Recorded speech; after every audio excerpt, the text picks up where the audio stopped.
سبيل الدموع سبيل مريح تنهدى يا صاحي كي تستريح وبث Sakratul maut adalah istilah yang digunakan untuk menggambarkan keadaan saat roh dicabut dari tubuh manusia. Sakratul maut merupakan pengalaman yang sangat menyakitkan dan menakutkan, bahkan bagi para nabi dan rasul. Berikut ini adalah salah satu kisah tentang sakratul maut yang dialami oleh Rasulullah. Rasulullah mengalami sakratul maut pada hari Senin, 12 Rabiul Awal tahun 11 Hijriah, di rumah Aisyah, istrinya yang paling dicintai. Beliau menderita demam tinggi selama beberapa hari sebelumnya, dan tidak dapat berdiri atau berbicara. Beliau hanya mengucapkan kalimat syahadat dan berdoa kepada Allah. Di hadapan Rasulullah, ada sebuah bejana kecil dari kulit yang berisi air. Beliau memasukkan tangannya ke dalamnya dan membasuh mukanya dengan air tersebut, seraya berkata, La ilaha illallah. Sesungguhnya kematian memiliki kepedihan sakaratul maut, hadis riwayat Bukhari dan Muslim. Beliau kemudian menengadahkan tangannya ke langit dan berkata, menuju Rafiqil A'la, teman yang paling tinggi. Hadis riwayat Bukhari dan Muslim.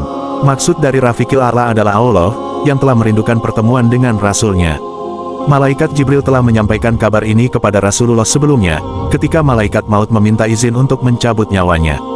Rasulullah pun mengizinkan malaikat maut untuk melakukan tugasnya, dan mengakhiri hidupnya di dunia dengan penuh ketenangan dan kepasrahan.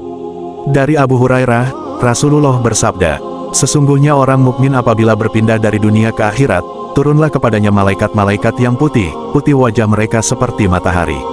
Mereka membawa kain kafan dari kafan surga dan bahan pengharum dari pengharum surga, hingga mereka duduk darinya sejauh pandangan mata. Kemudian datanglah malaikat maut hingga duduk di samping kepalanya, lalu berkata, Hai jiwa yang baik, keluarlah menuju ampunan dari Allah dan keridaannya.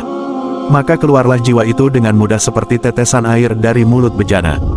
Lalu malaikat maut mengambilnya, dan apabila ia telah mengambilnya, tidaklah ia membiarkannya di tangannya sekejap mata, hingga mereka mengambilnya darinya, lalu mereka meletakkannya di kain kafan dan pengharum itu. Dan keluarlah darinya bau yang paling harum seperti bau minyak misik yang paling baik yang pernah mereka temukan di muka bumi. Hadis riwayat Bukhari dan Muslim.